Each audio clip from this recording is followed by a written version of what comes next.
Alam niyo ho, nakakapagtaka no, sa Senado dahil sa may mga ilang senador na kung saan ay kanya-kanya ho ang interpretasyon dito po sa napaulat na di umano ay hindi po otorisado ang pagnonotaryo dito po sa affidavit ni Sergeant Orly Gutesa. At dito ho mga kababayan na isa po, ewan ko kung ito, abogado naman ho itong si Senator Kiko Pangilinan, pero iba po yung kanyang interpretasyon. Pero sa dami ho ng mga nakausap ko ng mga abogado, talagang ang binabanggit ho ay kahit na isang tabi na po itong affidavit. Kasi ay sumumpa naman ho, di ba? Nagsumpa po si Sergeant Orly Gutesa sa Senado nang siya po humarap diyan po sa Senado. So, kahit wala na po ibasura na yung affidavit, ay hindi po magiging dahilan para mawalang saysay ito hong kanyang mga binanggit at na kung saan ay ibinunyag na talagang kanyang tinumbok. Ito pong si dating House Speaker Martin Romualdez ang di umano ay pinagdalahan no ng pera, mga kababayan. Nagtataka lang ho ko ito kay Senator Kiko Pangilinan at kasi abogado ho ito, no? Kaya lang makikita mo yung kanyang mga argumento at mga pahayag, posisyon o opinion, talagang alam mo na kung sino kinakampihan. Kinakampihan po yung administrasyon, di po ba? So parang ganun po magiging persepsyon, di po ba?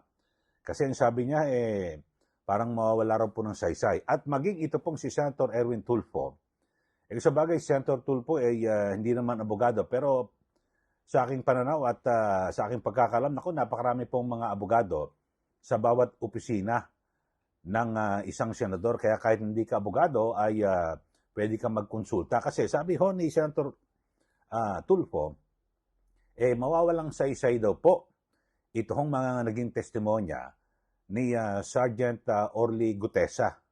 So, ibig sabihin ay mababaliwala yung kanyang aligasyon laban po kay dating Speaker Martin Romualdez. Ang dami ko abogado na nagsabi, ang pinaka mas importante at mas mataas po sa lahat ay yung kanyang pagsumpa na magsasabi po siya ng katotohanan sa Senado. Di po ba? Kaya pag lahat may nagsasalita na, oy, under oath ka, dapat magsabi ka ng totoo. So, yun, kaya masabi, yung kung na notarized man o hindi, yung affidavit, wala na ho yun Wala na pong saysay. Nako, at binabanggit nga po ni Senator Marcoleta na yung abogado, delikado yung dinideny niya po na yung po ay pirma niya, delikado na baka madisbar ka.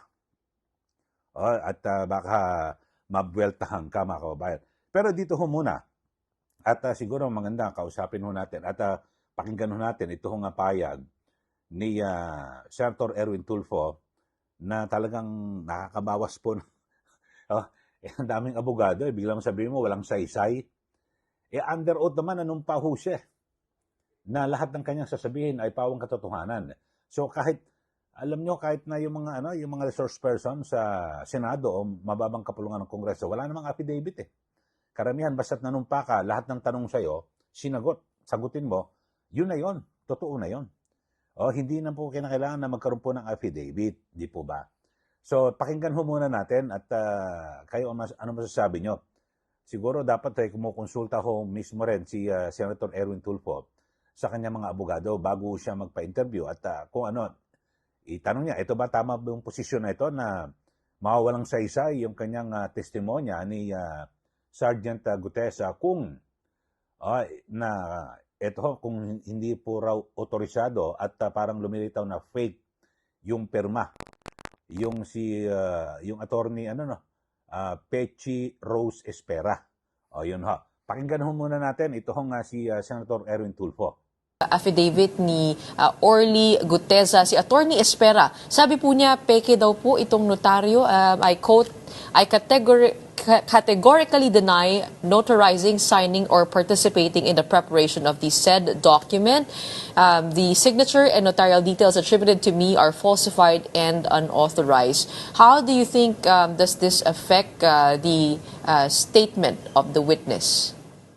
Definitely, kung the lawyer who supposedly signed his affidavit is denying it na pinirmahan niya. Therefore, ay nawawala ng saysay yung testigo ngayon. I mean, yung statement niya because yung lawyer na ika nga signed it, sinasabing hindi siya pumirma. Then the question is, sino? At saka, sino prepare ng statement na yon? So, malaking impact ito, Ms. Gretchen. Very, very, ika nga, surprising at malaki ang medyo mababawasan ang kredibilidad ng kanyang mga sinabi.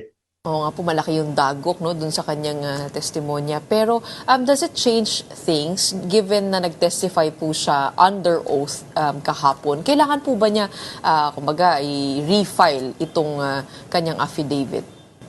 We will have to invite him sa next hearing. I don't know when. I still have to consult with our chairman, Senator Ping Lacson, kung kailan yung next hearing. Pero definitely, he's already aware, including the Senate President, doon sa pahayag ng attorney last night.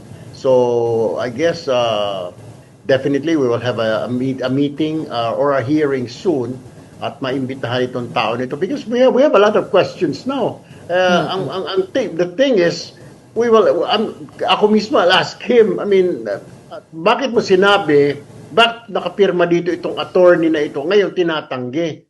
O totoo ba ito? So we will have to ask him kasi and then inform him na nawawalan tuloy ng saysay itong mga sinabi mo because dito pa lang sa pumirma ng attorney na affidavit mo ay tinatanggi na pumirma siya dyan. So malaking question mark ngayon. O yun, sabi nyo pakinggan nyo. Si Senator Tulfo at sabi niya, naku, mawawalang saysay raw. Kaya ano pong pananaw nyo sa ating mga viewers, taga-subaybay dito po sa ating YouTube channel. At yung mga bago lang sa ating channel, subscribe na po kayo. Huwag niyo pong kalimutan na i-like at i-share. Kayo pong masasabi nyo. At bagamat ang binabanggit ni Senator Lacson, pwede raw na magpahayag at magbigay ng linaw ang Manila Regional Trial Court at para linawin yung isyong ito na pinagtatalunan na yung affidavit po ni retired Sergeant Orly Regala Gutesa, yung surprise witness ni Senator Marcoleta ay hindi raw po pirmado o hindi raw pirma yun ni Attorney Pechi Rose Espera. O yun ho.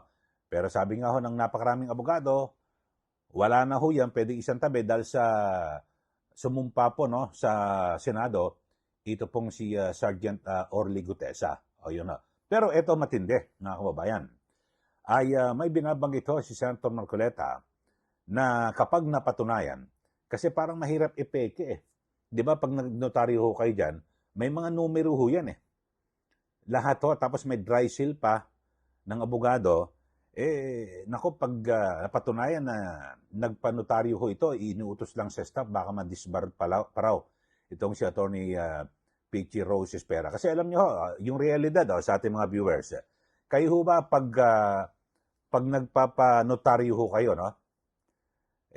Di ba kadalasan hindi naman umaharap yung abogado, inuutos lang Kung minsan, andun yung abogado nga sa opisina, pero nasa labas ka lang, papanotaryo, hindi naman umaharap Di ba? Yung abogado, maaaring nandun siya o wala. Hindi natin alam. Ganun po ang realidad, di po ba? So, kadalasan ganun. Pero bawal pala yan. Mga kababayan. Sabi po yan ng Senator Marcoleta, at kapag napatunayan ako, ipapatawag ko sa Senate Blue Ribbon Committee, ito pong si Attorney, Pechi Rose Espera. Nalagay pa po siya sa balag ng alanganin. Wala naman sana kung hindi niya itinanggi. Kaya may mga usap-usapan, baka pinresure di umano. Ito pong si Attorney Pechi Rose Espera kasi siya po ngayon ay kasalukuyang nasa Bureau of Jail and Management Penology o BJMP ng DILG. So, empleyado po siya roon. Nako, baka lalong mapasama ang sitwasyon mo sa ginawa mong yan. Di po ba? Okay, samantala mga kababayan, aabangan natin kung anong susunod na kabanata rito. Pero lumilitaw marami pong mga abogado nagsasabi na hindi na kinakailangan. Ito, panoorin muna natin. Ito pong si Senator Rodante Marcoleta sa kanyang pahayag at delikado, pwedeng ma-disbar. Ito pong si yung abogado na nagsasabi na itinatanggi niya na siya ang pumirma sa affidavit ni Sergeant Gutesa. Ito, panoorin ho natin. Ito pong si Senator Rodante Marcoleta. Basta lang kayo sa social media para bagang Peke. kayo ang Nameke. Oo, nameke. At saka parang dating Marcoletas witness. O sige, Ganun po ang gawin natin para talagang isalig natin talaga sa katwiran. Opo. Patawag po natin yung abogado at dalhin niya yung kanyang notarial register. Ayun. Makikita po natin dyan kung yun sino ang- nagsasabi ng totoo. Nako, mukhang malaki po problema kakaharapin ni attorney. Oo. Oho. Malaki talaga yan. Lalo na kapag subukan po ninyong palawakin yan. Ako na mismo magpo-prosecute sa iyo. Oho. Kasi naglabas pa siya ng kanyang statement, no? Ay, binasa natin kanina. Hinahanap po nga yung Binasa na natin kanina. Maring totoo hindi siyang pumirma. Bakit pinapayagan mo mga staff mo o sekretaryo mo ang pumirma para sa iyo? Bakit hindi ko i-assume ito? Paano makukuha ni Gutesa Maliban ang ng iyong drug ninakaw sale? niya yun, siguro. Paano niya makukuha sa notarial register mo yung mga number na ilalagay doon? Oho. Yun lamang doc number. Doon nakalagay sa libro makapal yun eh. Opo.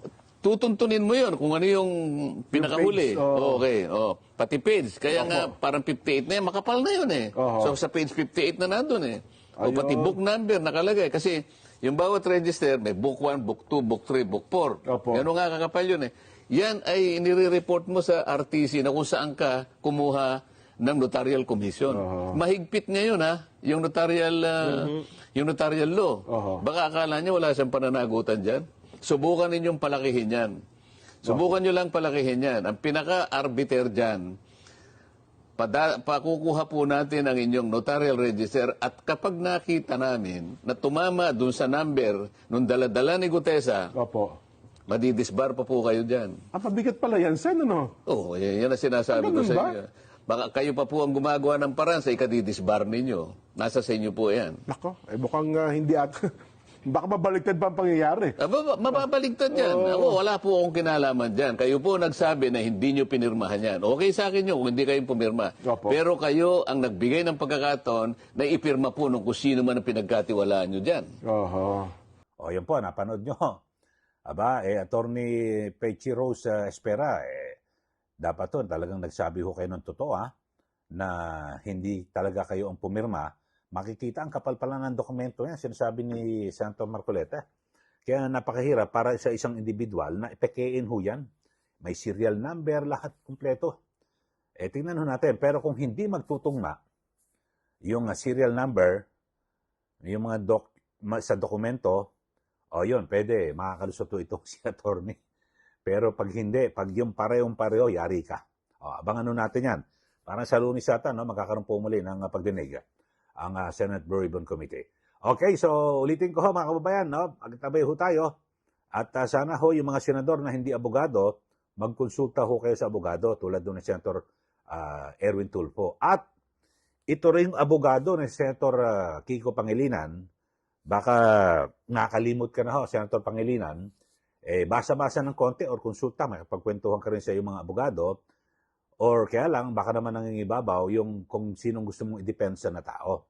Dapat ho, mga ibabaw po yung katotohanan, di po ba? Parang, alam mo na, kung sino ang kinakampihan itong si Senator Kiko Pangilinan. Depende ho, base po ito sa kanyang mga sinasabi, di po ba? Paano magiging peke at mawawalang saysay? Kahit meron o walang affidavit basta't nanumpa diyan po sa Senado na magsasabing katotohanan, yun na yun. Tapos na yun, pero maliban lang kung wala, tapos naano pa siya, natanong pa siya. So lahat ng sagot niya, detalyado at nakarecord na po sa Senado. So yun na po ang magiging basihan dapat, di po ba? Okay kayo, magbigay na po kayo ng komentaryo kung ano masabi niyo rito kay Kiko Pangilinan at kay Senator Erwin Tulfo. Na parang kabaliktaran po sa napakarami kong nakakausap na at naririnig ng mga argumento. Ayan, siyempre, si Senator Marcoleta, magaling na abogado. Yung attorney Neil Abayon, si attorney Topacio, ang dami ho ng mga maging sino ba yan, na meron pa isang abogado na kilala rin sa human rights lawyer. Sinabi niya, kung wala yung affidavit, pwedeng isasantabi na yan. At ang pagbasihan na lang, yung kanya naging testimonya sa Senado. Ang dami ho, talagang, yung mga abogado ho kasi na walang kinikilingan. na kung ano ang batas, kung ano ang panuntunan, yun po ang kanilang sinasabi. Pero yung dalawang senador, alam na natin, alam na this, kung sino ang kanilang kinakampihan. Okay, maraming salamat muli. Ito po si Ka Eli. Magandang araw po sa ating lahat.